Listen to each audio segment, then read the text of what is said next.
I got GoPros, I've got a bullshit camera, I've got stands, I've got mics, I've got lapel mics, I've got all this crap, and I just don't do shit with it. I don't do shit with it. I'm fucking tired of it, and that's why y'all are sitting here. That's why we're here right now. That's man. right. It's because I'm trying to do something. I mean, I've been emailing people, and like fuck. I got to do something. It's. Like I said, there's something trying to come out of me, and I don't know, Let's fucking get it out, bro. That's what let's fucking do it. So let's fucking do. If y'all are game, I am game. Yeah, and they're obviously, I don't know what kind of people you're looking for on this kind of platform, but I don't care. I mean, we got plenty of people that you could have on here, especially comics right now. We're about to get some out-of-town comics in town. I'm nobody. Don't get it wrong. Like, if I posted this video right now, maybe 6 people. I think I got 25 viewers. Yeah. Well, you do have a social media agency owner sitting right here. And that's the thing is, like, if you guys are interested, I am and again, I built this for this. Mm-hmm. This is what this was built for. It's my office also. I work from home, so I do use it as an office, but this is what this is built for. This is why this table's here. It's why these microphones are here. It's why that soundboard's over there. It's why everything is everything. Any advice that you got, I'd love to have. Hey, your sound sounds like shit. Let's fix it. You know what I mean? Because I've had that soundboard over there for 3 years. Glenn's one of Glenn's buddies gave it to me, and Scooby came over Tuesday, so last Saturday was the first time I ever played with the effects. Oh, really? And I was like, oh yeah, this thing does all sorts of stuff. Yeah, it doesn't just turn off and on. Yeah, up and look at that. Yeah. I can put that in the background. Well, here's something that could be interesting. I don't know if this is something that we did or did not want to talk about. Mm-hmm. I can cut it out if needs be. Okay. There's an out-of-town person that Chris reached out to. Yes. He's getting really good at this. And they opened up for Louis C.K. We recently went and saw Louis C.K. He reached out to them, and they're willing to come up here and do a show in the next couple of months. Yeah, I think in March we're going to get her down. So when we have people like that come in, because we do want these people to come, we could take them and bring them here too, and then rock a podcast with them. Yeah, no, absolutely. Fire. Yeah, absolutely. And get stories from her. How was being on the road with Louis? You know what I mean? Like, and for the record, I have no problem being like the man that sits over here and does the back and forth. No. I'm just saying, like, my presence in all this isn't like I want to be center stage in the front face. No. You're nothing like Glenn. I want to have some fun, and I want to get some sort of a vibe and an atmosphere here where we can, because I'm a huge fan of comedy too. Yes. And where we can get, the guys that are coming, like Tony Casillas. Yes. Hilarious. I don't know if you know who he is. I have no idea. Hilarious comedian. He's a coming up guy. I guarantee you'll hear about him soon. Yeah. We stumbled across him when I was just, when I first started doing comedy. Anybody had a microphone in the picture. You know what I'm saying? I was friend requested. Yeah. And he was one of the guys. We were going to be in Oklahoma. He posted about being in a show in Oklahoma. We went. I met him. Great guy. And we've had some correspondence back and forth. Yeah. And if we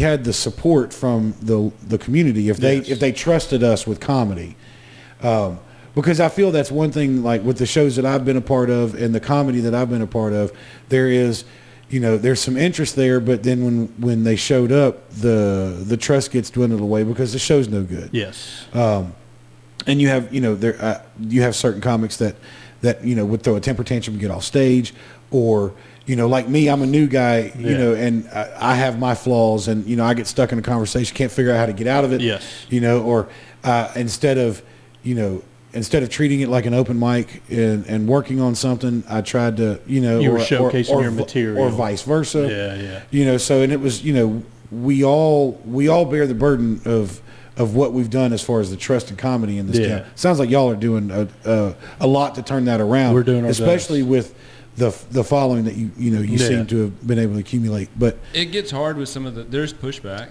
and we're trying to figure out how to mitigate that pushback.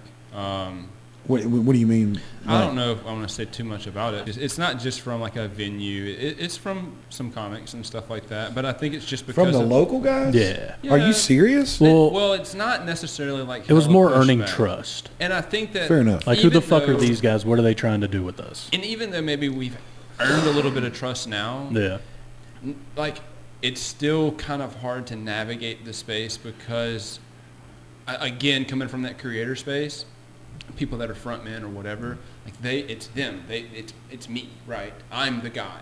And I think when we started trying to do this, and we did Don't Take This Serious, and it was like a branded thing, I think that there was some, I don't know what you would say, just mixed feelings about like, well, it's new guys, now they've got a branded thing, and I've had my thing going on, and so how is that going to fit into what this is, you know? And we kind of have a hard time plugging ourselves into that situation and saying like, hey, we now have proof that we can bring 120 people to a show, 80 people to a show, and let's do that with the other people as well. But if we do that, we would like to do it under Don't Take This Serious. Yeah, if I'm putting in the work to get them there, like, well, and I've told people multiple times, like, hey, they're not there to see me. And a couple people have told me, which I didn't even realize, like, hey, I don't know if you noticed, but like when I talk about a comedy show, they're like, oh, is it that Don't Take This Serious thing? It's like, you have become the face of comedy in Shreveport, which I didn't realize. And like, not taken away, because obviously I'm not the most talented guy up there. There's like 8 or 9 guys way better than me. So I always tell them like, hey, they're not here to see my shitty jokes.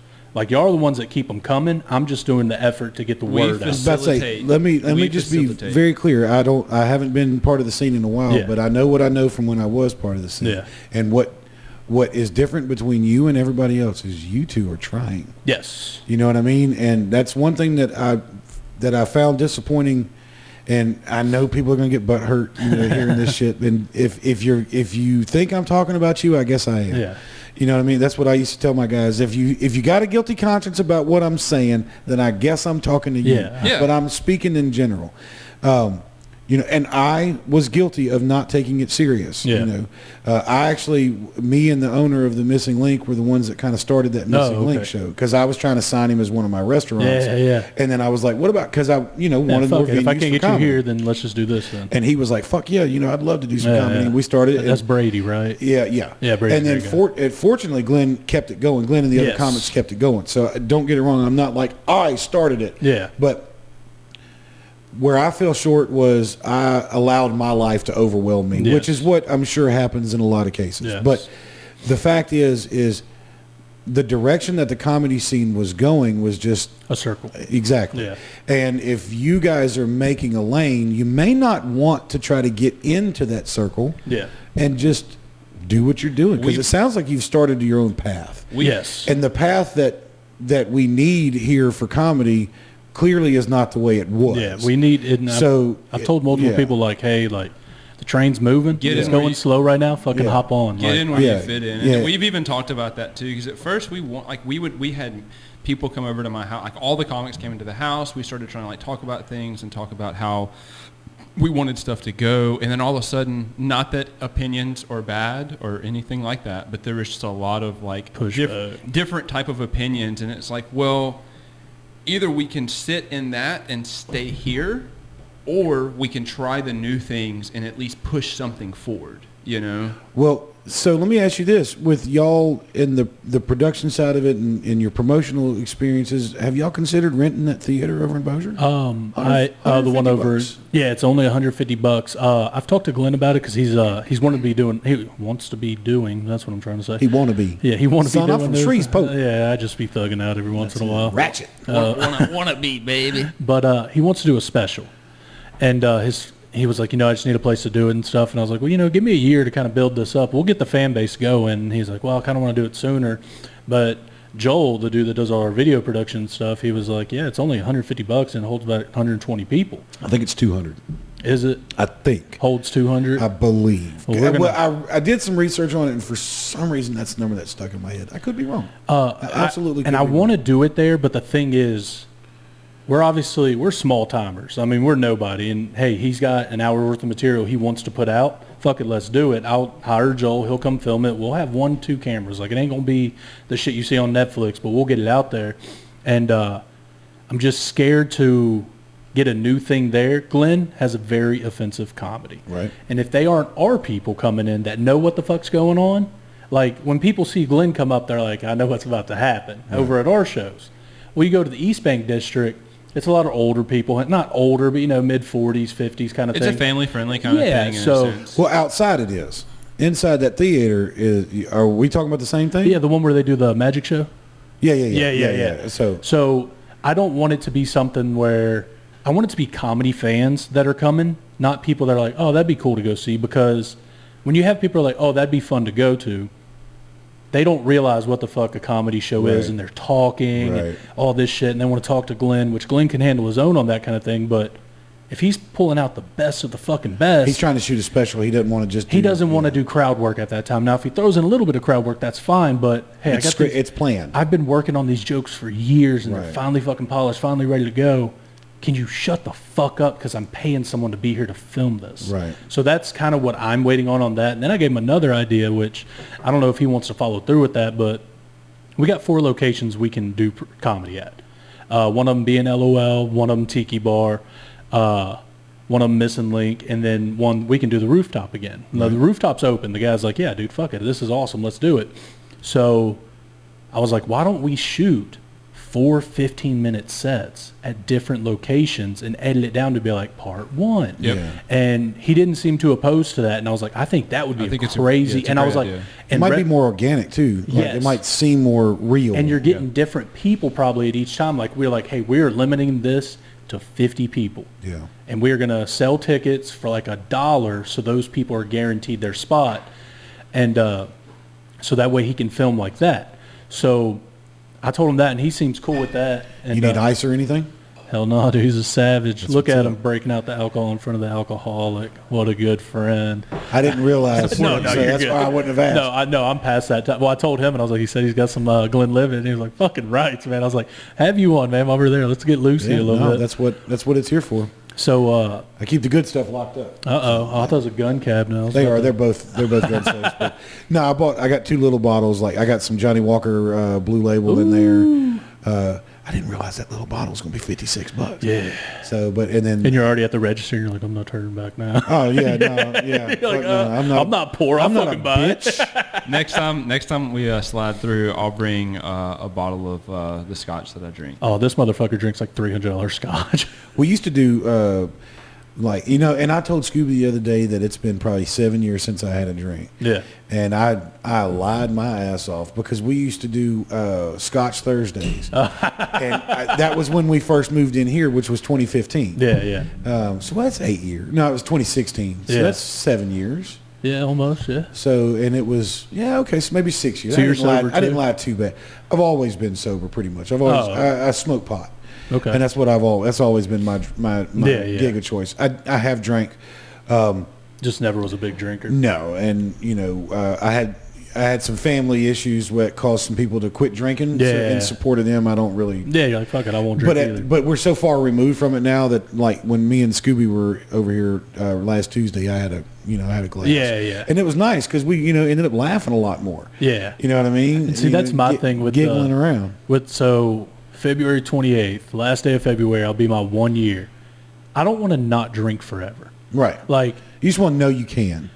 Yes. So I'm kind of worried. I think on a year, I'm probably going to have a beer and see if I can have one. And if I can, I'll be like, fuck it, I just can't do this anymore. Okay, so March 1st, I need to have multiple cameras set up back yes, here. Yes, we will get shit-faced. Yeah. I have an opinion on it, and I don't know if it's a legitimate one or not, but I don't think that you're an alcoholic. I definitely think I am. Well, it's not. The screen is still up. I didn't know if that was. Oh, yeah. No, I forgot. Thanks. See what I mean? Need a producer. Look at Joel over here. I really, honestly, I'm going to look at you right now. I don't think that you're an alcoholic. I think that you have an overindulgence problem. That's why I weigh 300 pounds. And so... At least you're 6'4", though, fuckface. 300 pounds, I'm 5'5" over here. Are you 5'5"? No, I'm 5'10", or 5'9", 5'10", handsome as hell, like man. that. Yeah, but look at your beard compared to mine. Well, it just grows in up here is all it is. It doesn't grow in all white trashy like that. Man's looking like Trailer Park Boys. I'm doing my best, man. I'm just like, my mustache is a fucking joke, and then it gets all wiry. It looks like a fucking... I think you'll be fine if you take a year off and you have a brew, but when you do, you just don't have yourself fall into I had one, and then all this, like, have your days. Yeah. You can't be a raging alcoholic if you're only drinking Saturdays. So this was my thing. So like I said, I only work 4 days a week. So my thing is, I was like, I only drink on the weekend. I'd come home, have a beer after work or whatever, nothing crazy.